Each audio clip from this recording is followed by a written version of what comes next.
قرآن ایک واحد کتاب ہی نہیں بلکہ ساری دنیا کی اس میں نچوڑ ہے.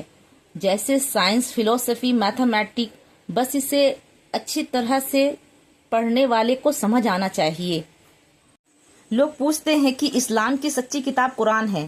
تو ہاں، اور سنیں، قرآن کوئی عمل کی کتاب نہیں ہے، یہ اللہ کا پاک کلام ہے. 1400 سال پہلے جب انسان کو سائنس کی کوئی خبر بھی نہیں تھی، اس وقت قرآن کہتا ہے کہ انسان ماں کے پیٹ میں جمع ہوا خون کا لوتھڑا بنتا ہے، پھر ہڈیاں بنتی ہے، پھر اس پر گوشت چڑھتا ہے.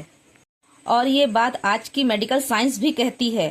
اور یہ آپ کو قرآن میں سورہ المومنون آیت نمبر 12 سے لے کر 14 تک. اور پھر قرآن کہتا ہے، ہم نے آسمان کو اپنی طاقت سے بنایا اور ہم ہی پھیلا رہے ہیں. اور یہ آپ کو قرآن کے سورہ الزاریات اور آیت نمبر 47 میں ہے. اور آج ناسا کہتا ہے کہ یونیورس پھیل رہا ہے.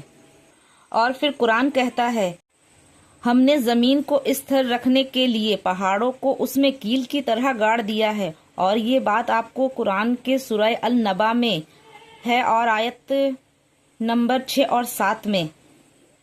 اور آج کی جیولوجک کہتی ہے کہ پہاڑوں کی جڑ زمین میں بہت گہرائی میں ہوتی ہے. اور پھر قرآن کہتا ہے کہ 2 سمندر آپس میں ملتے ہیں لیکن ان کے بیچ ایک حجاب ہے جو انہیں الگ کرتا ہے. اور یہ بات قرآن کے سورہ الرحمن میں ہے، آیت نمبر 19 اور 20 میں. اور آج کی سائنس بھی یہی کہتی ہے کہ سالٹ اور فریش پانی کے بیچ انویزیبل بیریئر ہوتا ہے. اور پھر قرآن کہتا ہے کہ ہر زندہ چیز پانی سے بنائی گئی ہے. اور یہ بات قرآن کے سورہ انبیاء میں ہے، آیت نمبر 30 میں موجود ہے. اور سائنس کہتا ہے آل لائف بگنر واٹر. کیا 1400 سال پہلے کوئی عام انسان یہ بات کہہ سکتا تھا؟ نہیں، ہرگز نہیں، بالکل نہیں.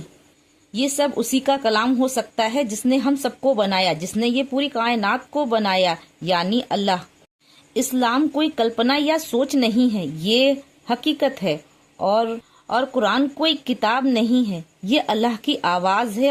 اور آپ کے دل میں ابھی بھی کوئی شک ہے تو قرآن کو ایک بار پڑھ کر دیکھو اور سوچو اور پھر خود ہی فیصلہ کرو.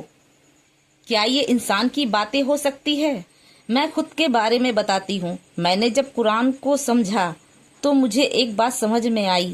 قرآن تو 10 سال کا بچہ بھی پڑھ لیتا ہے لیکن انہیں سمجھنے میں ایک طویل عرصہ لگتا ہے اور سمجھنا اتنا آسان نہیں ہوتا ہے. لیکن میں یہی کہوں گی کہ قرآن پڑھانے کے ساتھ ساتھ دنیاوی تعلیم بھی اپنے بچوں کو پڑھائیں اور دنیاوی تعلیم پڑھانے کے ساتھ قرآن بھی پڑھائیں.